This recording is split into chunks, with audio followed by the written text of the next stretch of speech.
your flame. Light me up, let me see your fire. Light me up, let me see your fire. Light me up, let me see your fire. Light me up, let me see your fire. Light me up, let me see your fire. Light me up, let me see your fire.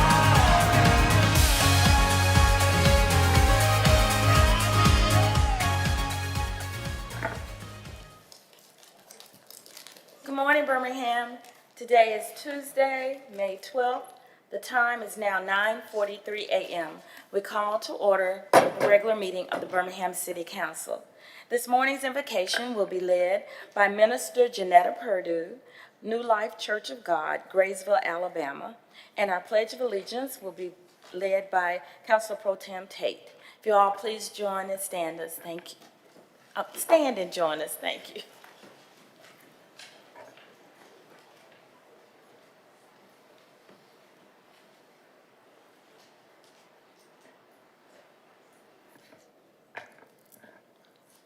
You can come to the mic, thank you.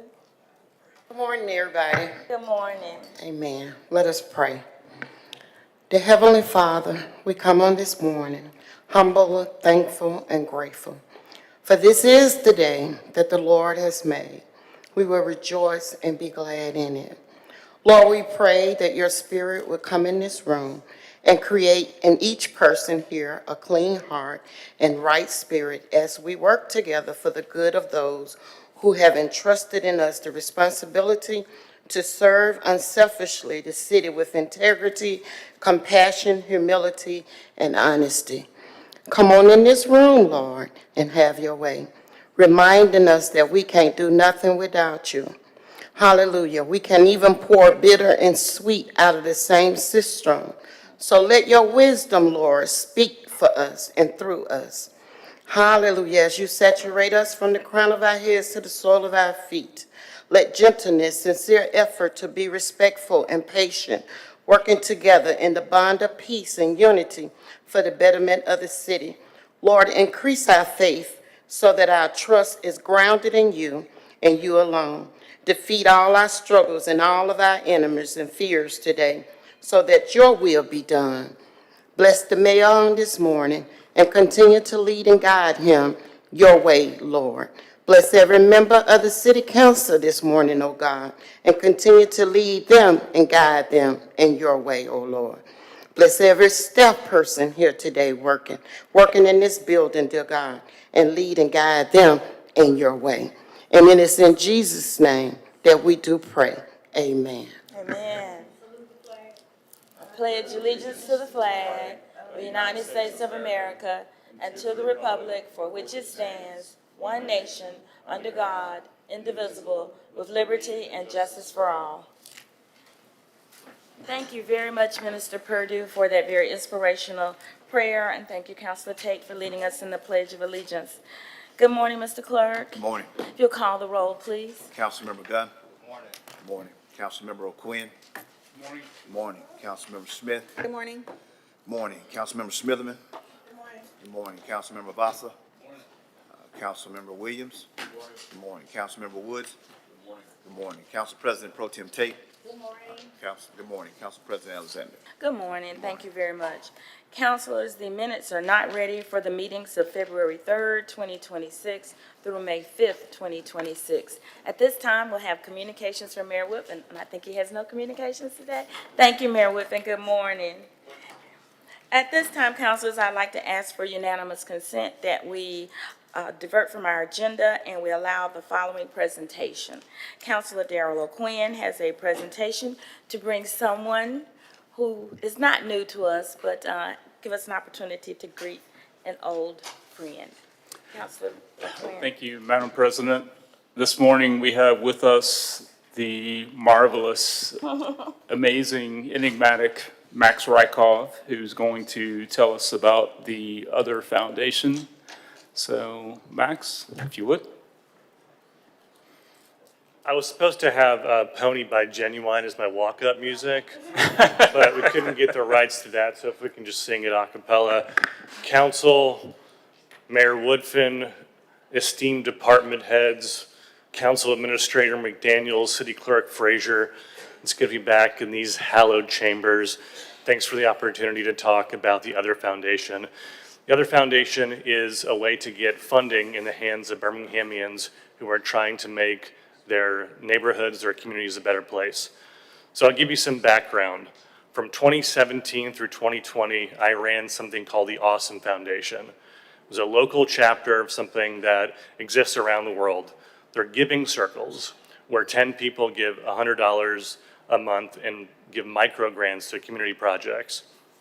We gave out funding for a washer and dryer in Woodlawn High School. Some students realized that if they didn't have clean clothes, there was truancy issues, and they didn't have washer and dryer at home. My favorite project ever that Councilor O'Quinn was actually involved with was a 17-year-old Girl Scout who noticed that there was a bus stop in Woodlawn where there was just a pole-in-the-ground bus stop, and people were just waiting in the elements. So what she did is she designed a bus shelter. It's still there. It's on the corner of Georgia Road and 59th Street North, I believe. It's a beautiful shelter. She did it for $1,000. Actually created a document where anyone can replicate this. So these are the kind of things that we fund. And the Other Foundation grew from the Awesome Foundation. We just wanted to expand it. So what we are is we're a giving circle where people contribute still $100 a month to fund community projects. The unique thing about the Other Foundation is you do not have to be a 501c3 nonprofit organization to apply and receive funds from us. Our only stipulation is that it's not a for-profit venture. So I know there's often issues with neighborhood associations who are trying to get projects off the ground. And I know that it takes time to move funding. And some of them have associated 501c3 organizations. I know Crestwood does, and maybe some others, but a lot of them don't. And so when we ran the Awesome Foundation, we would get applications from neighborhood officers or just groups of neighbors. And so what I want to encourage y'all to do is to spread the word about this opportunity. So we give out grants from between $1,000 and $3,000 every month. We just launched formally last month. We gave away $5,300 to 3 projects, a community garden project in Ensley, a project in the Titusville neighborhood for kind of urban food systems, and Avondale Movies in the Park. So a pretty diverse array geographically and in terms of the projects themselves. The funding that we give out, there's no taxes that need to be reported on. We're literally just giving out money. We're not an entity of any kind. We're just a giving circle. And the reason we did this is to make philanthropy more transparent, more accessible, and more community driven. So every month, the members vote on projects, and the top 3 get the funds, we give them, we just wire them the money. And the only thing that we ask in return is that within 12 months, they just come back to one of our monthly meetings and tell us how the project's going. It's part of a broader movement of what's called trust-based philanthropy. So if any of you have been involved with nonprofit organizations, you know that sometimes you apply for a grant for $2,500, $5,000, and the reporting requirements for that grant are incredibly tedious, and it takes away from the actual time doing the work. So we just want to trust people to do what they say that they're going to do. And our experience for 3 years with the Awesome Foundation proved that people did do what they said they were going to do. So all of you have a little one-pager about the Other Foundation. Please do send it around to community leaders, neighborhood officers. Let people know that this funding opportunity is available. The next deadline for a grant, the grant application process takes 2 minutes. It's all on the website, otherfoundationbham.org. Our next deadline is actually this Friday at midnight, but we continue doing it every month. There's a couple of days in between cycles for us to get a chance to vote. But other than that, it's continually open. We announce the dates on the website, on our social media, on Instagram, Other Foundation, BHAM. But that's it. I mean, we just want to help fund community projects. We want to inspire hope around the city that, hey, if I want to make my neighborhood, my community, the city better, here's a way to access not a lot of funding, but some funding to get me started and to make an immediate impact. So feel free to ask me any questions if you want. Also, anyone can become a member too. It's not even an application. If you say you want to give us $100 a month, we'll accept you as a member.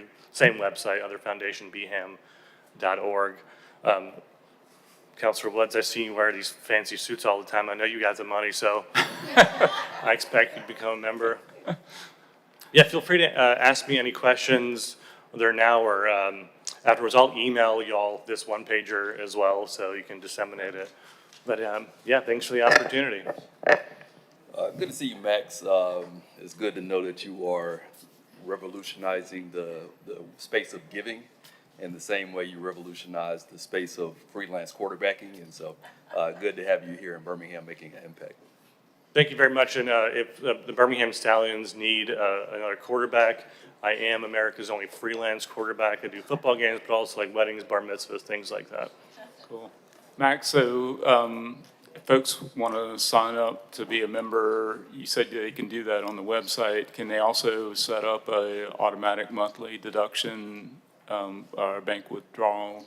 The way we actually do it is, as our giving circle, we send a different member $100 every month. So that's, there's a rule in the IRS basically that you can give someone up to $19,000 as a gift every year without any taxes being reported. So the way that we operate is instead of having like a business bank account, because we are not an entity, we just choose a different person every month to send the $100. It's like having a big pizza party every month, basically. And that person just wires the money or writes them a check. Okay, all right. So on our portal, if you become a member, you'll see like, here's where you send the money to this month by this date. Here's how you vote. So on the website, it's like a member login, apply for a grant, or become a member. Okay, got it. Awesome. Well, thank you so much, and we appreciate your work. You know, this is something that, there's a lot of small projects, and most, you know, granting agencies have a significant amount of red tape, and so, you know, great to see that you guys are cutting through that and getting directly to helping folks. Yeah, I mean, honestly, we're just trying to make it easier for people who have good ideas to make their communities better to get access to those funds. Awesome. Thank you, Max. I I'm appreciate really y'all. excited for what you're doing here in Philanthropy 2.0, so thank you very much. Thanks, y'all. All right, thank you. Thank you, counselors. Now we'll return back to our agenda, and at this time, we'll consider those items that have been presented to us for consent. And I'll read the statement of business and conduct as regards to the consent agenda. All items designated as consent are considered to be routine and non-controversial and will be approved by one motion. No separate discussion of these items will be permitted unless a council member, the mayor, or citizen interested in a public hearing so requests. If so, such items will revert to its normal place on the agenda order of business. All matters of permanent operation, they're indicated with a capital P on the agenda, will be read. All other matters will be announced by reading the item number only. All public hearings will be announced. Mr. Clerk, if you'll give us the items that are being considered for consent. Yes, ma'am. The consent agenda starts on page 2 with item 2. Now, skip over to page 12. Item 3 is on consent. And there has been a request to withdraw item 4. Page 13, items 7, 8, 9, and 9 are on consent. Page 14, items 10, 11, and 12 are on consent. Page 15, items 13, 14, and 15 are on consent. Please note that item 15 was recommended by Transportation and Infrastructure. Page 16, items 16, 17, and 18 are on consent. Same recommendation for item 16, and the amount should change on item 16 to $40 million from $30 million. Page 17, items 19, 20, and 21 are on consent. Page 18, items 22, 23, 24, and 25 are on consent. Page 19, items 26, 27, 28, and 29 are on consent. And page 20, we end with item 30. All right, thank you. And we do have 2 addendum items, is that correct? That is correct. All right, councilors, at this time, I'll entertain any request for removal or addition to the consent agenda. Counselor Smithman? Yes, Madam President, can we add items 33 and 34 to consent? All right. Those addendum items. Thank you, Counselor Smithman. There's been a request to add items 33 and 34 from the addendum agenda to be added to consent. Any other items, counselors?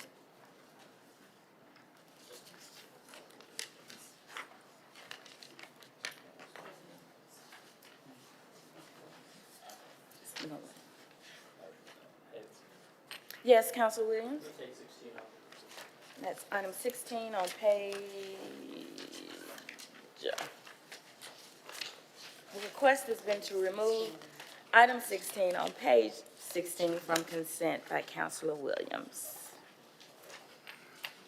All right, counselors, I will entertain a motion in a second for the consent agenda. So move. All right. Voting should be open. 1 second here.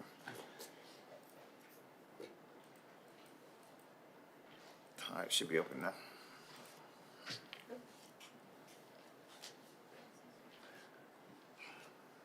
Okay, we'll just take it orally. I see this must not be working. All in favor? Aye. All opposed, say nay. All right, thank you. All the items that were considered for consent have been approved. We'll now continue with the rest of our agenda. First item, Mr. Clerk. All right, go to item 1, an ordinance amending the City of Birmingham zoning ordinance Title 1, General Provisions, filed by the Department of Planning, Engineering, and Permits, and the hearing of all interested parties. This is the second reading for this item. All right, and we'd also like to call up item number 32 with this item as well. Okay. So, 32, a resolution setting a public hearing June the 9th, 2026, to amend this Birmingham zoning ordinance Title 1, General Provisions, filed by the Department of Planning, Engineering, and Permits, and the hearing of all interested parties. And Madam President, you should have gotten an email from the Attorney's Office about withdrawal of item 1. Yes, thank you. At this time, I will turn it over to our Planning and Zoning Chair so that we can consider the items. We did receive that request. Dr. O'Quinn? Yes, thank you, Madam President. So, yes, item 1 is being recommended to be withdrawn based on the feedback that we heard in the public hearing 2 weeks ago.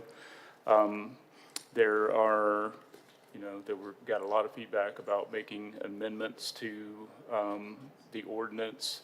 And so,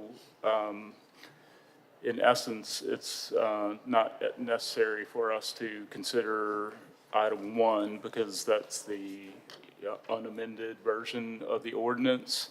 Item 2 that sets the public hearing would reflect a new ordinance that would contain amendments reflecting some of the public feedback that we received 2 weeks ago. Thank you, Dr. O'Quinn. Are there any questions about what we're doing here at this time? Item 1 and then item 32. So we're setting the public hearing, and so that we are taking into consideration the feedback we received during the last public hearing, and that will be reflected in the item that we will be reviewing and considering when we call the next public hearing on June. Any questions? Yes. So we're not adopting an ordinance today, right? That's Correct. correct. Any other questions? All right, so I'll move item 32.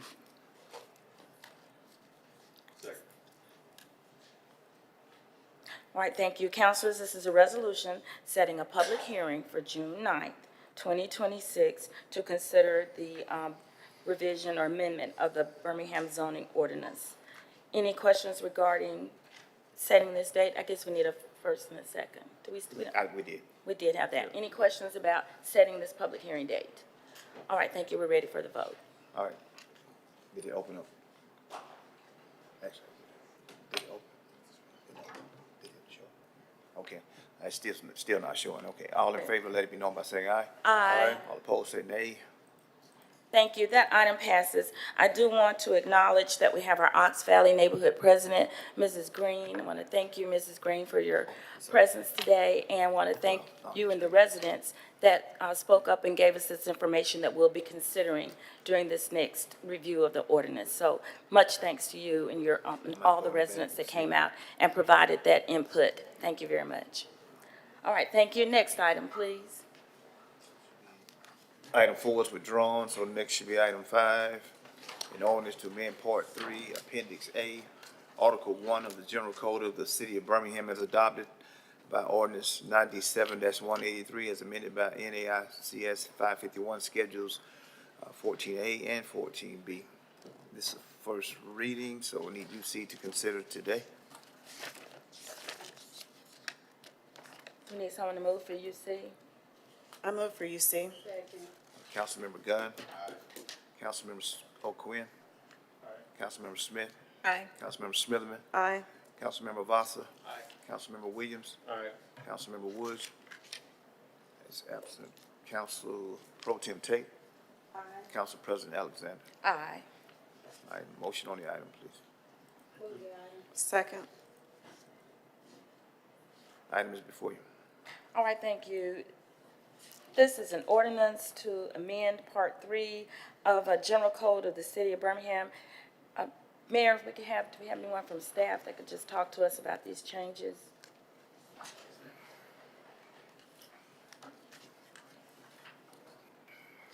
Good morning, Madam President, Good council morning. members. So what's before the council is just adding a stipulation for those attorneys that renew their business license to have proof of their license that is active and in good standing with the state of Alabama. It's not changing the fee structure at all, it's just making sure that we have the accountability part of them being an active member of the state bar.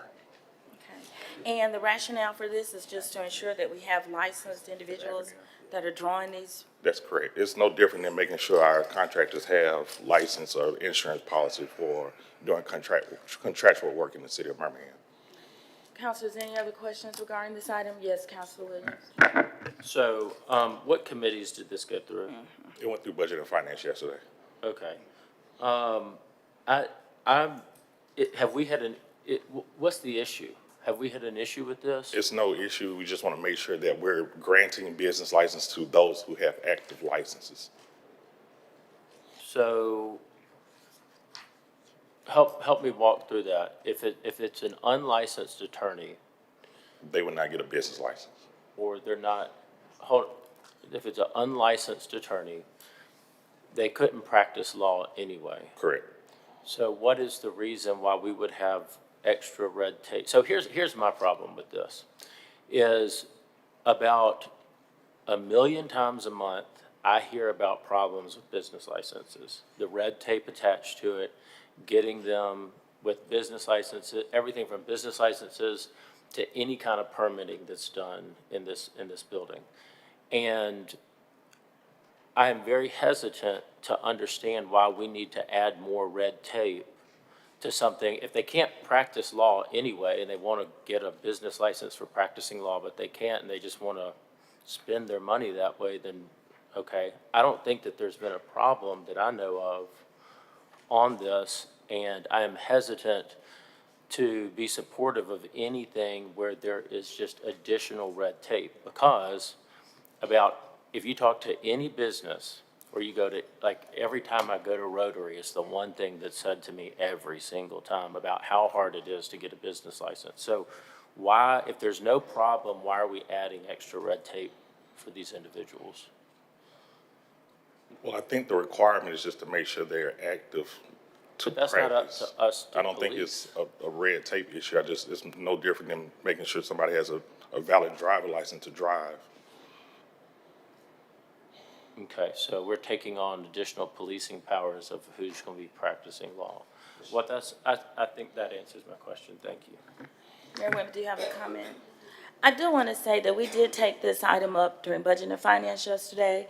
And I think among the 3 members, there was some, we approved it, looking for the chair, it's not there. And we took up this item yesterday during Budget and Finance, and we did approve this item, but I just have to say that a question in my mind was, again, why, what's the rationale? What's the movement towards it? And when we set policy, and when we set code, we often get the recommendations from administration, especially if there are problems that they've been seeing in the way that something is conducted based on the ordinance that we have voted in. But in this case, I guess I want to be sure we've had the right components that have also talked with us about this type of item. And I just want to have more meat in this as far as, again, we're placing this different requirement, but is this going to actually improve the process? Madam President, excuse me, I think if I use an analogy of PEP and somebody wants to walk in here and get a permit, and they're doing some type of, whatever work they do requires a license, they have to show proof that they're actually licensed to practice, and/or implement and execute on that type of work. We do not issue them an actual permit without showing proof of that. So I think part of the rationale is just alignment across anyone that holds themselves out in the state of Alabama where they have to have an actual state license to practice anything or do anything, and they actually come before the city and say they want their license. There's no burden on the actual person but to show proof that the license is valid and updated. As a lawyer in good standing with the state of Alabama, I have to renew my license every year, and I'm supposed to actually keep that license bar on me, on my person. So if and when I am asked to present it, because many people can say they're lawyers, but sometimes you do have to show proof that you're an actual lawyer, that information should be presented. So no, we don't want anybody out here coming to City Hall asking for a business license. And even if they have their law degree, they're not necessarily in good standing with the Alabama State Bar. And so it's just a standard that we want to have, no different than we have in P&P and for other things that require a license or a renewed license or valid license yearly in the state of Alabama. Thank you. Any other questions or comments? So I'm trying to understand, this as well. So what I gather, what I infer is that we're trying to prevent a situation where someone who says they're an attorney can actually say, I'm an attorney, here's my City of Birmingham business license. If they did so, they would run the risk of, penalties from state law, but we're just, what I'm hearing is that you don't want to enable someone to be able to say, I'm an attorney, here's my City of Birmingham business license, even though they're not a licensed practicing attorney. Correct. No different than a contractor or medical, same. Yes, sir. Okay, got it. All right. Any other discussion? As someone myself that was licensed when I worked in the medical field, and we had to have a med tech certification and license. And I always never wanted anybody to impersonate a medical technologist because we went through a lot of training and there was a lot of expertise that came with that. So I understand the desire to be sure that everybody's doing business is certified and or trying to pull these permits. It's a certified attorney. I guess it was just this additional overlay for me that you would assume is already a part of the process. Yeah, I mean, you can't practice law without being an attorney. Getting a business license, this is red tape. All right, at this time, if there are no other questions, we will consider the vote. Take any still, oh. You gonna try it one more time? All right. It's open. Let me get that. Councilmember Gunn? Yes. All right, and Councilmember Williams? I'm sorry. That vote should be up. All right, thank you. That item passes with 8 votes. Thank you very much. Next item. Should be item 6. An ordinance approving and ratifying an agreement between the city of Birmingham and the city of Trussville and Norfolk Southern Railway Company, under which the parties agreed to undertake a project as part of the redesigned Alabama program, closed at-grade railroad crossings, which will elevate block crossings from the Woodlawn neighborhood in Birmingham into Trussville and erect alternative routes to enhance public access. The city of Birmingham is a recipient of an FY 2022 Consolidated Rail Infrastructure and Safety Improvements Christie grant in the amount of $8 million, which will be used to provide funding for this project. In addition, the city of Birmingham and the city of Trussville will each be responsible for 2.5% of the cost of the project, which equals $250,000 each, and Norfolk Southern Railway Company will be responsible for 15% of the cost of the project, which equals $1,500,000, which is inclusive of the value of certain Norfolk Southern engineering review services that will be reimbursed in an amount up to $300,000. The agreement was previously approved by ordinance number 24-21, which was adopted on April the 27th, 2024. But the terms of the agreement have been modified since the ordinance was adopted. This is another item, first reading on the UC to pass today. Councilmember Gunn. Councilmember O'Quinn. Councilmember Smith. Aye. Councilmember Smitherman. Councilmember Vasa. Councilmember Williams. Councilmember Woods. Council President Pro Tem Tate. Council President Alexander. Aye. Motion on the item, please. All right, thank you, councilors. This is an ordinance approving and ratifying an agreement that the city has with the city of Trussville and Norfolk Southern Railway. This is the recipient of the Christie grant. And so this will bring some great change and alleviate some of the block crossings in that area.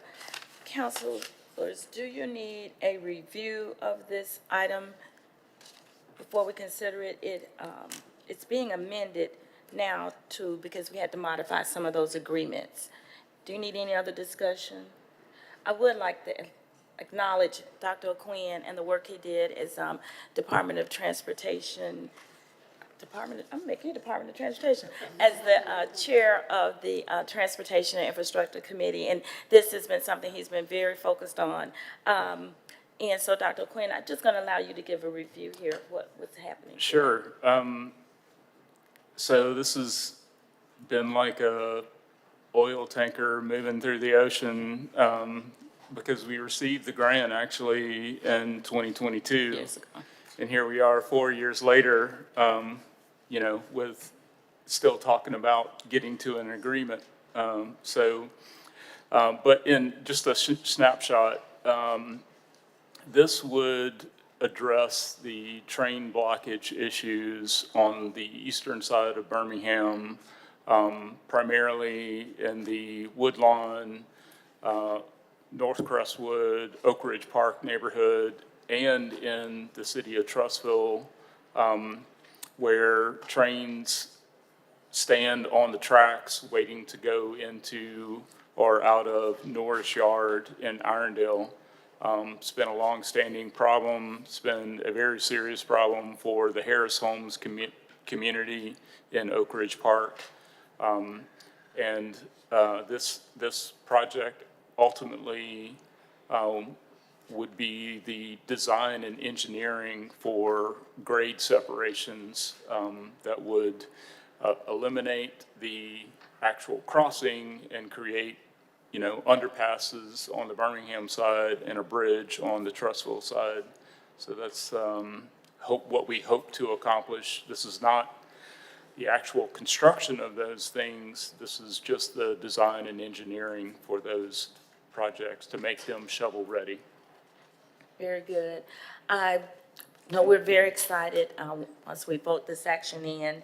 And I do have to say, on behalf of those of us on the west side who are dealing with this same type of problem, I know we've had some train dollars that Dr. O'Quinn and I did put into those projects, and that is working. But I would like to ask and challenge BDOT to continue going out for these type of grants that could help us in this. And Councilor Smitherman, I know you stated something about that yesterday as well. Yes, Madam President, because we're still having issues with, I call it my cousin district, and I having trains that are sitting for 3 days. And I know, we have to service every side of Birmingham, and I personally had to do that when the trains been stopped, and I've tried several neighborhoods to get across, and I couldn't, and I am being late for a neighborhood meeting. So I just asked Colin Alexander, who was really amazing, just consider the west side, and thank you, Madam President, and our former Council President O'Quinn for that initiative, but we still have to remember the west side more to be and the done. issues that they deal with. And we also have to think about the history of trains on the west side, because we've had kids, having to crawl under it. So it's bigger than, oh, the west side needs help. We also have to consider our kids. So I'm excited to see this, but I'm also pleading for the west side to get some help too. Thank you, Madam President. Same, thank you very much. Any other discussion? Okay, we're ready for the vote.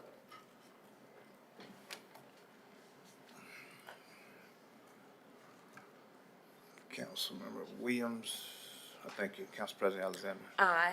All right, that vote should be. All right, thank you. That item passes. Thanks again for the work of BDOT and Mayor Whitman and your team, and thank you especially Councilor Quinn and the different committees that have worked on this. Thank you very much. That item passes.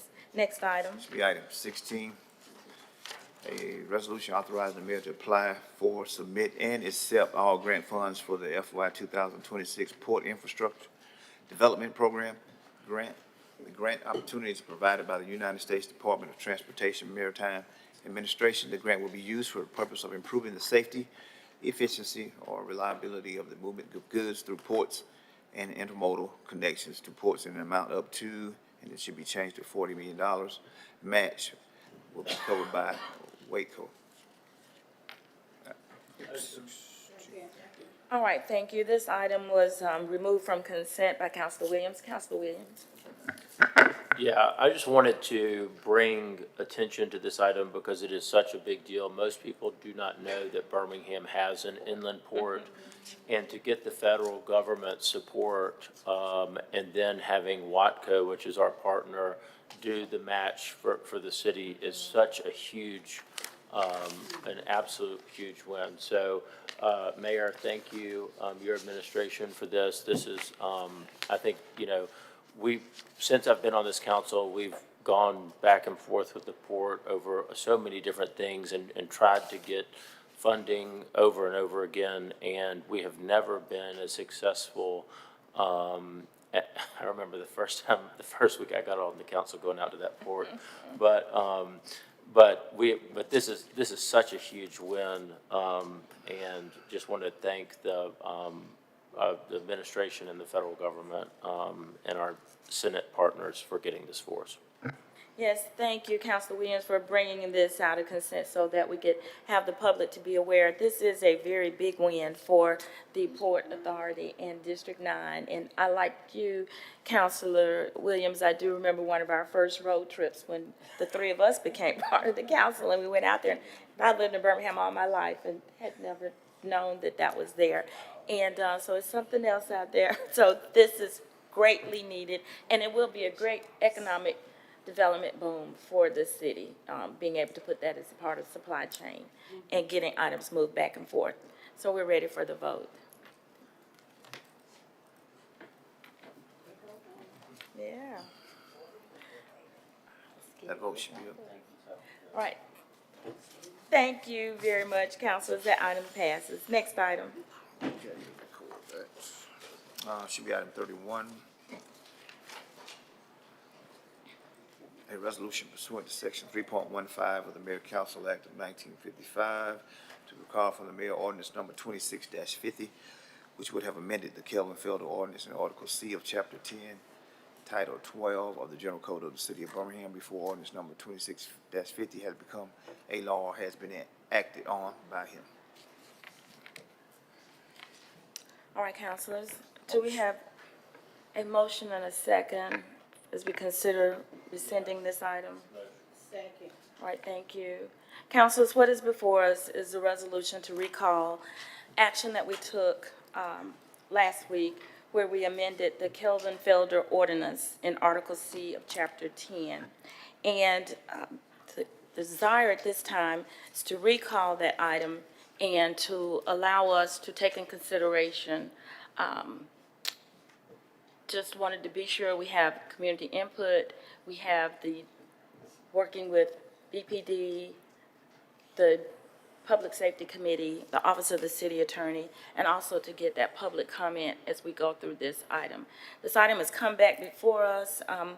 We heard you as far as a community, wanted to be sure that we considered these items. We took recommendations again from administration, from the police department, and made those changes to that particular ordinance. It's important to us that we do obtain community input. I do know that our Public Safety Committee 2 years ago, they tried to do something similar by asking members of those clubs and those particular businesses to come in and to talk a little bit more about what our ordinance looked like and what we could do to improve the safety in these establishments. And when we go back and recall this ordinance, I'd also like to ensure that we have a community component in it as well, so that we can be sure to get all of the different views of what this ordinance will and will not do to maintain the safety. It is important to me, as I feel, I'm sure, all of our counselors, we don't dislike business. We don't dislike people having an opportunity to, be successful. What we do want to ensure is that people who are entertained and come into our establishments, we maintain a safe environment. And so this is an opportunity for us to pull this back, look at each of those amendments, and to have an opportunity, again, to gain the additional input that we'd like to seek for this. Councilors, Mayor Woodfin. Yes, ma'am, Madam President. Good morning again, Council. I just want to state on the public record, because I made some public comments in a social post Saturday. They were not meant to offend and or put council in the light as it relates to responsibility of what happened. The administration and I want to take full responsibility of how we got here related to this ordinance. And for any comments I've made, I want to publicly apologize, just as I've made some statements Saturday. I think it's important that I also take the time publicly to acknowledge how they came across and were perceived by this body. So I apologize to you publicly. Two, as an administration, we want to make sure we get it right. As you stated, Madam President, I've spoken to Madam Chairwoman of Public Safety. I've spoken to the prior prior chairman of the committee, who I know has received a significant amount of calls like the administration has. But I think it's important that I level set here and fully take accountability for how we got here. And we'll move forward and make sure we get it right, of honoring public safety as well as striking the balance of not doing harm as well. Thank you. Any other comments? I do want to acknowledge, I want to thank you, Chief and Assistant Chief, for being here today and letting you know that we wholeheartedly support any changes that are needed to make this city safe. And we acknowledge the work that you've done, citizens have done, the council have done, OCA has done to really impact the safety. And so at this time, we're considering to rescind that, and we'll go back to the books and be sure that we have all of the pieces in place, and also to get the community and the business involvement and their thoughts on it as well. All right. No other questions? Councilor Williams? Well, I just wanted to thank the members of the restaurant and hospitality industry that did reach out over this. You know, it's one of those things where we have 99% of our businesses operating within the scope of what is good business, within the scope of what is provides public safety to their patrons.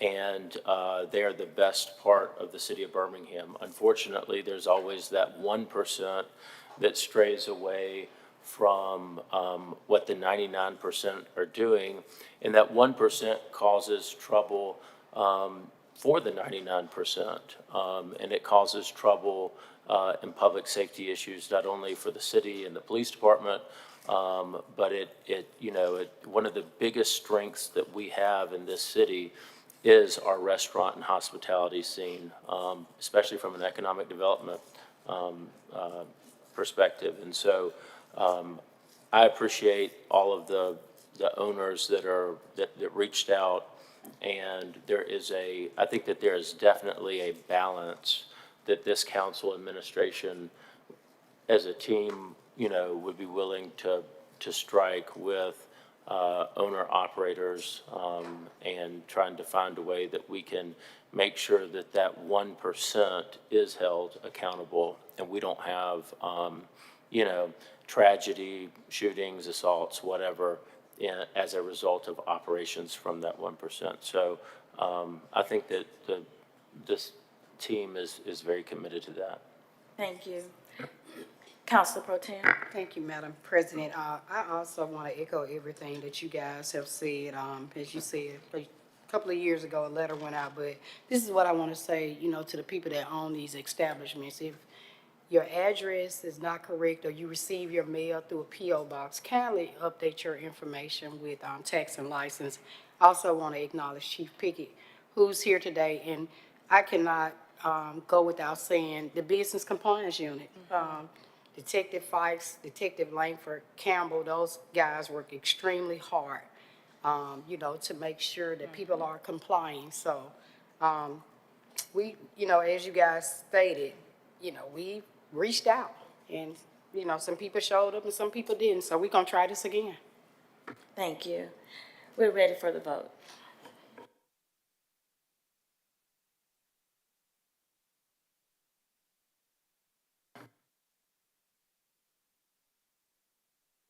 Smith, ready? It's an aye. I don't know what's going on. Okay, thank you. Vote should be up. Thank you. That item passes, and we will turn this back to the Public Safety Committee and to work with administration. And thank you, Chief. Thank you, Chief Bohackle, Assistant Chief. All right, next item. I think this should be it for the items. Is that it? All right, then. All right, at this time, councilors, we will entertain updates from your various districts. Who's first? Who's ready? Councilor Vasa?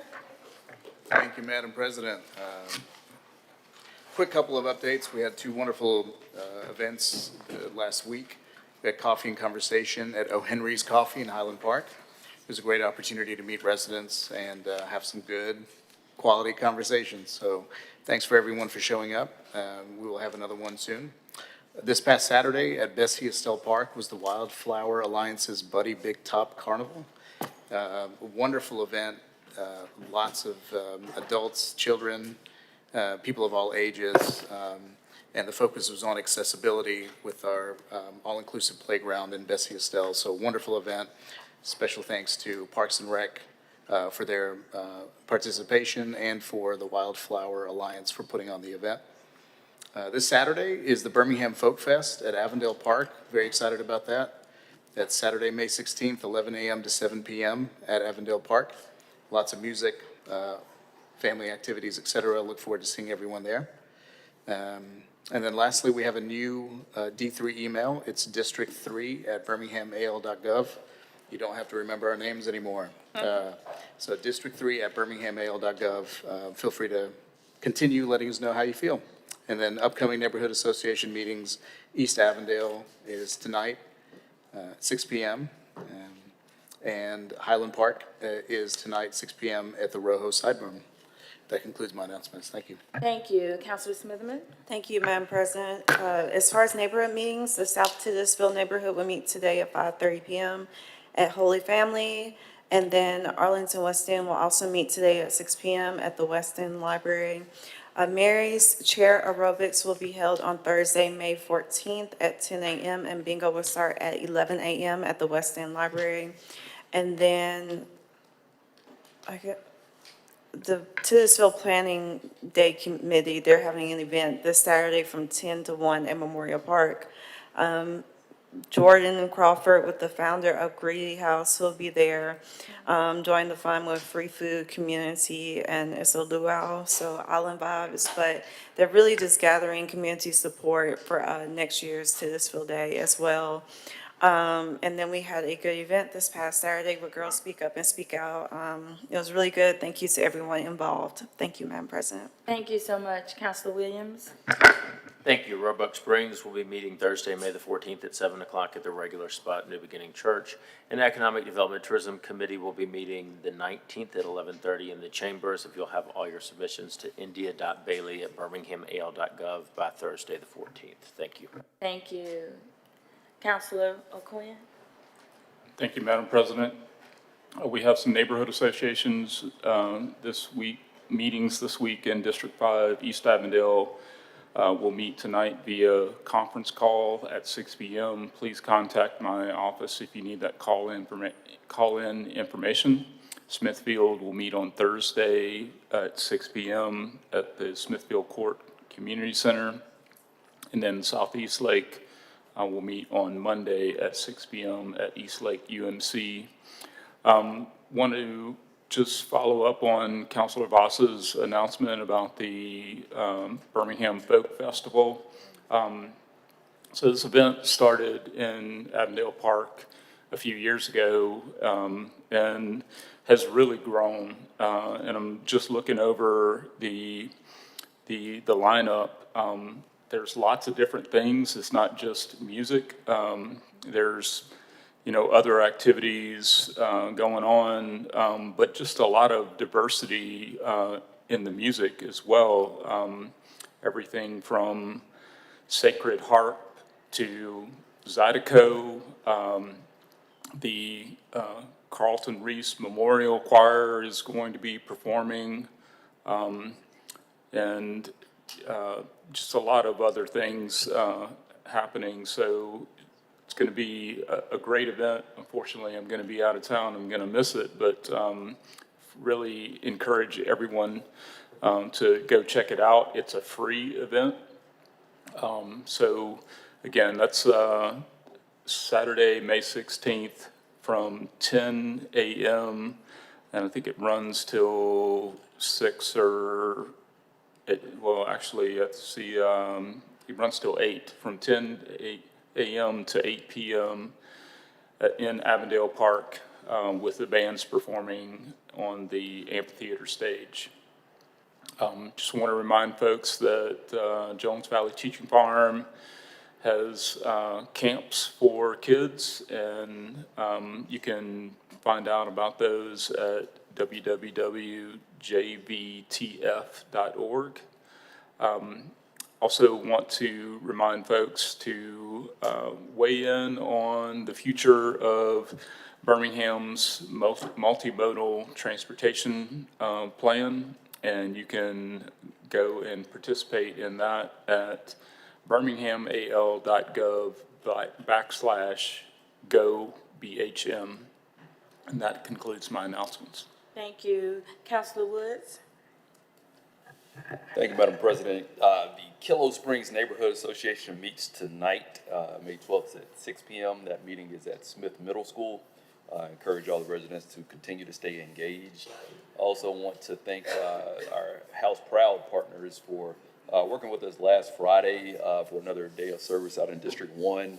We were able to paint a house, complete some landscaping projects, and some HVAC improvements. And so just an opportunity to, one, help a family in need and elevate curb appeal in the community. And just appreciate everyone that came out and volunteered. And another opportunity to volunteer this Saturday at our next Be Litter Free cleanup. We'll be partnering with the Black Warrior Riverkeeper again, and this will be Saturday, May 16th at 9 a.m. The cleanup will be starting at Calvary Resurrection Christian Church. And like I said, if you have a few minutes, that can go a long way, so definitely encourage everyone to get out and support. So thank you. Thank you so much. Counselor Gunn? Thank you, Madam President. Here are my announcements. Last week, we had an opportunity to go out to Woodlawn to do a ribbon cutting for SARCOR. Selena Rogers Dickerson has moved her headquarters to the Woodlawn community, and so that is a signal for the business community that Woodlawn and District 4, and ultimately the city of Birmingham is open for business, so I'm excited about that. The next announcement, the District 4 office will be hosting a mobile office hours at the Inglenook Recreation Center on March, it says March 3rd, but that's incorrect, coming up in June, from 2 p.m. to 3:30 p.m. We want to make sure that residents are there and to give them a chance to actually meet their counselor outside of City Hall in the community. So be on the lookout for more information on that. Upcoming neighborhood association meetings. We have the Kilo Springs Neighborhood Association meeting tonight at 6 p.m. It will be at the Smith Middle School. And then we have Penfield Park. They'll be hosting the Airport Hills Community Meeting tonight at 5:30 at the Brownsville Heights Community Center. So I want to make sure residents are encouraged to come out and participate in the democratic process. Thank you. Those are my announcements. Thank you. Counselor Smith? Okay, thank you. So first, I want to acknowledge our volunteers and residents for coming out to our Spring into Clean District 8 Beautification Day this past Saturday, May 19th. It was really good to see everyone come together and do their part to help make our area a little bit better. The Parks and Recreation Department is still conducting a citywide community survey. Please visit bhmparks2035.com to complete that survey. Parks and Recreation is also still hiring lifeguards for the summer season. If you're interested, call 205-254-2189 for more information. This Sunday, May 17th, is the 9th annual Taco Fest at Sloss Furnaces. So if you have a little bit of time on Sunday, come out. That starts at 11 a.m. The next Arts and Parks Committee meeting will be held on Monday, May 18th at 3:30 here in the council chambers. So please submit agenda items by May 14th at 5 p.m. And we have the following neighborhood association meetings that are coming up. Tonight is the Bellevue Heights neighborhood meeting at 6:30 p.m. at Brown Elementary School.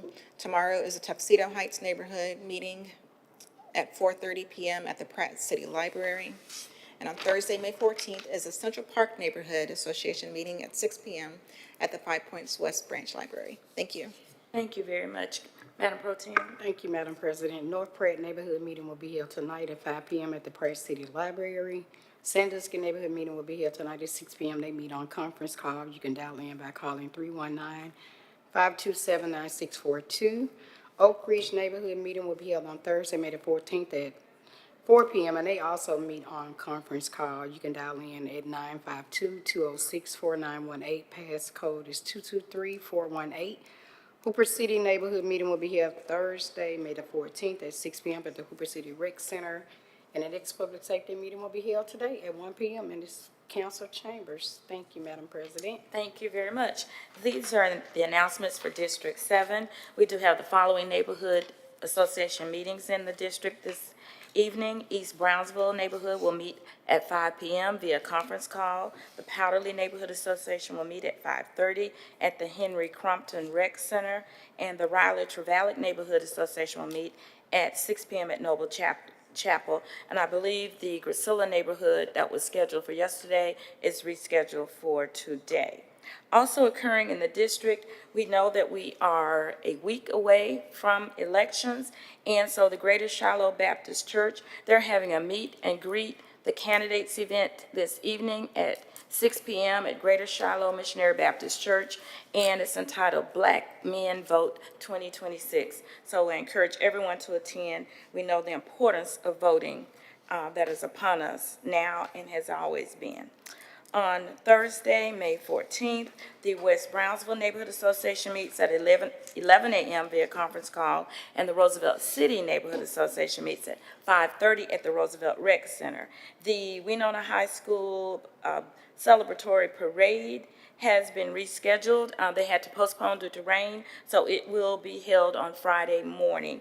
And you can go online to see the parade route, but they will be celebrating the victorious boys basketball team. So that parade will start Thursday at 10:30 a.m., and they will be rolling down the streets of Birmingham starting at 10:15. So again, for more information, you can go to the city website or to our social media sites to see the parade route.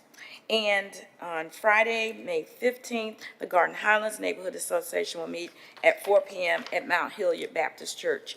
And I just want to make residents aware that there's also a Wellness and Safety Day that will be held presented by Cooper Green Mercy Health Services, and this is preparing families for the summer. And this will be held Friday, May 29th, 1 to 5 p.m. at the Roosevelt City Rec Center. So we'll be talking about that more as we move towards the end of the month. But this will be a great opportunity to learn about protecting your children from summer injuries and emergencies, learning some life-saving skills, and also connecting family to Cooper Green for health care services. Those are all the announcements for District 7.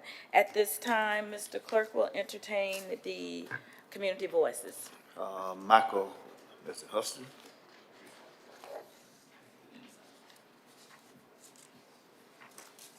Morning, sir. As you come forward, you have 3 minutes. If you'll just give us your name and address. Thank you. Hey, good morning, council. Good morning. My name is Michael Houston. Current address is 7941 Crestwood Boulevard. I come here this morning. I've spoken with one of your representatives prior, but I'm in civil litigation for businesses that I started that were stolen, and I need for you to be aware of the severity of it because it has placed lives in danger, and it's caused death that's in the media, but it's my heart and my body that made it, so it affects me. So I need for the council, which has broad influence in the community of Birmingham. I was born here, graduated from Woodlawn in 1992, and I just need for you to be aware of it. That's all I come here for. Okay. Thank you so much, Mr. Houston, for bringing this awareness. Thank you. Next speaker, Mr. Clerk. Yeah, Foster, last name Foster. Good morning, ladies. As you come forward, you have 3 minutes. And go ahead and introduce yourselves and tell us why you're here. Do we need an address? Yes, go ahead. Okay. 301 Memphis Street, Birmingham, Alabama. I'm 30250 Hughes, Huntsville, Alabama, but I currently attend Stanford University. Good morning, everyone. My name is Mariama. I've been a resident of Birmingham for about 10 years now. I migrated to the U.S. in 2016, and I am a prior graduate at Jackson Nolan High School, and I attend Stanford University, majoring in international relations. My name is Aria Foster. I also attend Stanford University. I'm originally from Huntsville, Alabama, but I've been down here for a couple of months. I am a rising sophomore majoring in marketing and finance and currently serve as the vice president of campus relations. Wonderful. So Aria and I are part of the Raglan Scholars Program, which is an honors program at Stanford. It is in honor of Elizabeth Raglan, who is the first Black woman to live on Stanford campus. And during this semester, we had the opportunity to take a seminar class, which is a research-based class. And our focus was on faith for justice. And we had the opportunity, there was a unit focused on Birmingham civil rights history, and we was able to visit the Kelly Ingram Park, learn about Dr. King's letter from jail, and just dig deeper into civil rights activists and leaders that are often not talked about. And so our final project was to write about an open letter to address to someone, and we addressed it to Birmingham City Council and the mayor's office about something that stood out to us during the civil rights unit. Yes, so as she said, we got to visit Kelly Ingram Park and left nothing short of amazed seeing how Birmingham was so prominent in the civil rights movement, especially leading up to the signing of the Civil Rights Act in 1964. But one thing that we couldn't help but notice was the faded signs, monument, poor landscaping, and even the lack of water in the water features, which almost took away and distracted from the mission, vision, and purpose of Kelly Ingram Park, which was to celebrate justice, reconciliation, and faith. And so we come to you guys today not to critique or out of anger, but just to show our love for Birmingham. We know that you guys support the youth and you support our education, and this landmark has been used to teach so many students in Birmingham about the civil rights movement. And so we just wanted to highlight that for you all for the care and upkeep of Kelly Ingram Park. Thank you so much, ladies. I'm excited that you got to just explore the resiliency and the beauty and what just took place over the years and the significance of Kelly Ingram Park. Chief, I know that that park is maintained by our public works staff. All right. Could we turn this item over to you and we just get an assessment so that we could get some ideas of how we're maintaining that? And these young ladies, did you give us some, did you say you wrote a letter or did you email? Okay.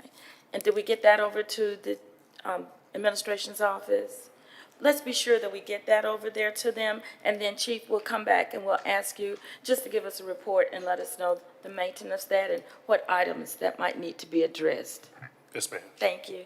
Thank you, ladies. Appreciate you, and I wish you great luck in your studies. Thank you. All right, thank you. Does that conclude our list, right? All right, counselors, at this time, we do want to thank our officers on duty. That's Officer Pinkett and Officer Tarrant, as well as our inspectors, Snow and Griggs. This time, we'll entertain a motion to adjourn. Motion to adjourn. All right, all those in favor, please say aye. Aye. All right, thank you. Meeting is adjourned. Counselors, I do want to remind you, we do have a meeting at 11:30, and it's in conference room A. 11:30, check your email.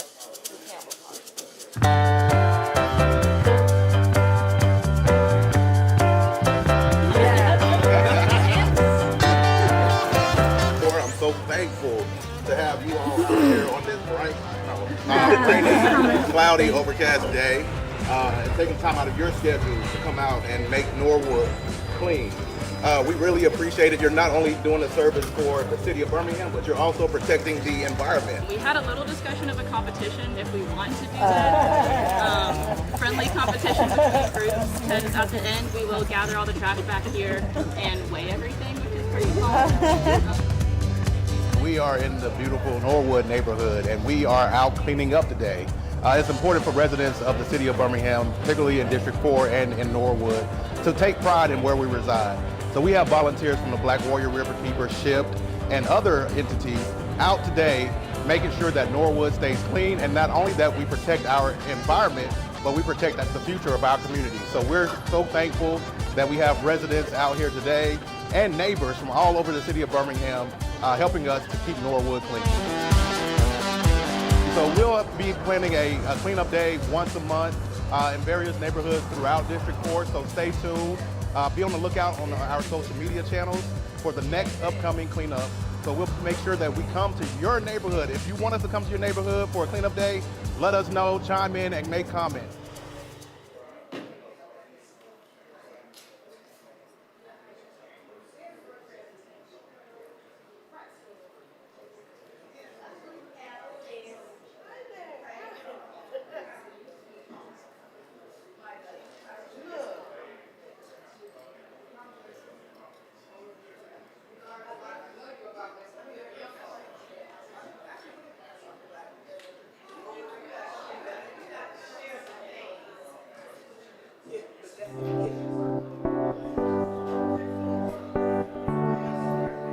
Hey, we're here in District 6. We're at the new event venue, The Grove. And so we're out here doing one of my favorite activities to do, self-care activities, Pilates. Shout out to Kinetic Wellness, King Yale, the Pilates instructor. She did an amazing first class. Shout out to the ladies who attended the first class. Thank you to Harmony and Heritage with Ashley Mann for partnering with me, SAB Social, Alicia's Coffee. We have free matchas, and it's National Matcha Day, which is so amazing. We have giveaways, anything you can think of. We have class number 2 that's taught by my other favorite Pilates instructor, Tracy, who is known by Tracy. So really just helping women, and hopefully we have some men just really loving on themselves and making sure that we take care of ourselves first. Counselor Smitherman and I work together a lot in bringing wellness and just overall good energy to D6, a lot of food access programs, which my foundation also does.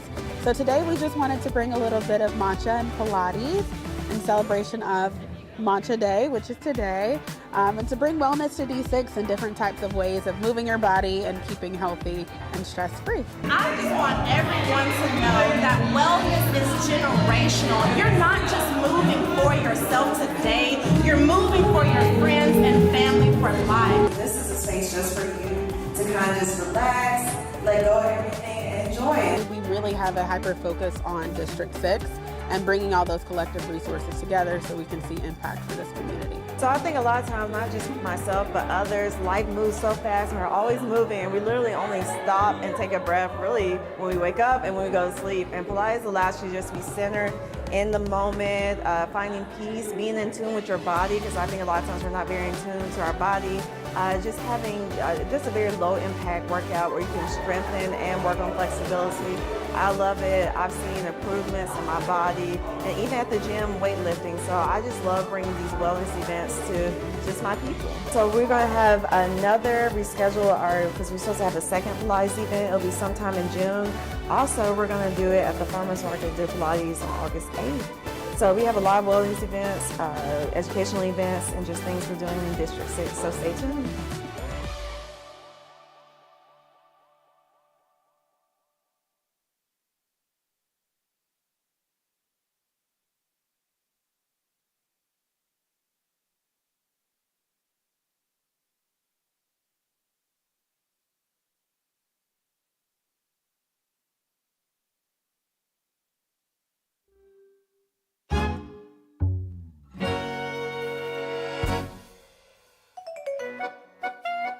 Hi folks, this is Josh Vasa, City Councilor, District 3. We're in the lovely Bessie Estelle Park for this wonderful event today, Buddy Big Top Carnival. It is put on by the wonderful people at Wildflower Alliance, and it supports an all-inclusive playground that is here supported by the Bessie Estelle, Braylon's Way. So here we have all sorts of fun stuff. We got tents, we got face painting, we got popcorn, we got all sorts of activities. And what's great about this is that this is for everybody. We know that the history of Bessie Estelle Park is really significant. Miss Bessie Estelle was the first African-American woman city councilor in Birmingham's history, and she was a big part of inclusiveness. And so when we look at this event and the lovely people spending time with each other, hanging out, bringing community together, this is all about inclusiveness. And so we're excited to be here, glad to be and proud to be sponsor of this event and support anything that supports inclusivity in our city. So thanks to Wildflower Alliance, thanks to Parks and Rec for being a part of this, and looking forward to many, many more good things in the district.